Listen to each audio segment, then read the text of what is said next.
and I don't know how to even answer my parents' calls. Oh, baby, that hurt my heart just to hear that, and I empathize with you. It resonates with me because I had an illness as a small child that was not diagnosed until I was an adult. I was a parent, a mother of two, and I'd been battling with this illness my entire life. And as a child, I'd only seen a doctor one time, and that doctor provided a false narrative around the cause of those symptoms. And the adults who were responsible for caring for me took that doctor's word for it. And I was penalized for something that wasn't my fault. And every time the symptoms associated with the illness raised their ugly heads, I was penalized again. Eventually, I just believed that that was the way my body worked. And since I knew that I was not doing what the doctor alleged that I was doing, I had to conclude that I was just different. And as a full grown adult and a parent, I finally saw a doctor. And I was diagnosed with an incurable disease, a hereditary disease. I'm sure you can imagine that I had all kinds of feelings about the way that I was treated as a child, not having been properly diagnosed and receiving the appropriate treatment, suffering with terrible symptoms that often left me incapacitated for several days at a time. But there are several things that I learned from that experience. I learned as a parent to prioritize my children's health, to ensure that they had a pediatrician that I could trust, build a relationship with, call on and count on any day of the week, any time of the day, who would listen to both me and my child and do a thorough job of finding out exactly what's going on with them at any given time. I also taught them how to advocate for themselves. But the most important thing that I did was I worked with God to figure out how to heal that hurt, to heal the little girl in me who felt abandoned and rejected, neglected, let down, disappointed, and mistreated. And I had to do several things in that process.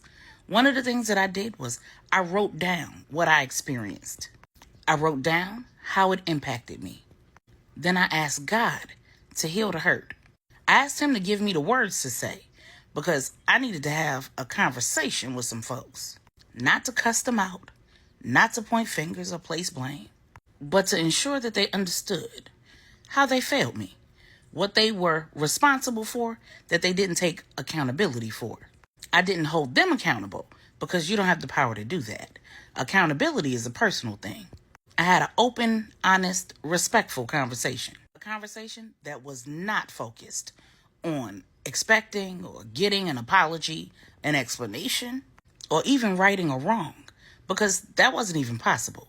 And while I didn't even have the faith to pray for a cure, because it was incurable, God decided that I wouldn't live the rest of my life with that illness. An illness that required regular checkups, invasive testing and procedures, and a repeat of those tests and procedures, some annually and some every 5 years.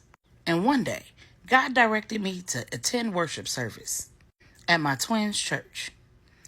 And the pastor laid his hands on me and told me that God was healing something inside me. And it never even occurred to me that he could have been talking about that illness. And he had no way to know that I had my regularly scheduled appointment for invasive testing and procedures that following Monday. And when I went in for that procedure and they put me under anesthesia, I woke up not 20 minutes later. And my doctor, who was black, was pale. He looked at me and he said, "It's gone. What did you do?" And confused and still high from the anesthesia, I looked at him and said, "What the hell are you talking about?"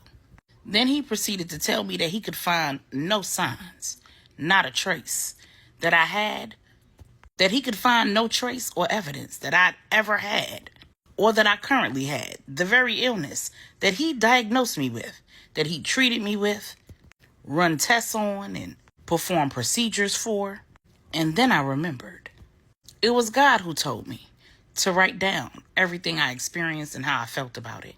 It was God who told me to have the conversations. And it was God who told me to go to that worship service. And it was God who cured and healed me. But before he healed my body, He healed my heart. The truth of the matter is the adults don't get it right all the time.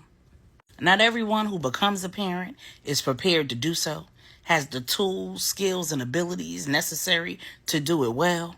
And sometimes God in his infinite wisdom just uses them as the vessel to get the gift here. And you are the gift. I see that you have a loving husband and beautiful children. Don't allow the disappointment of what you've been through to keep you from all of the things and all of the places and all of the promises that God has for you in your life. Put those experiences, those thoughts, and those feelings on paper. Have the hard conversations and then give it to God.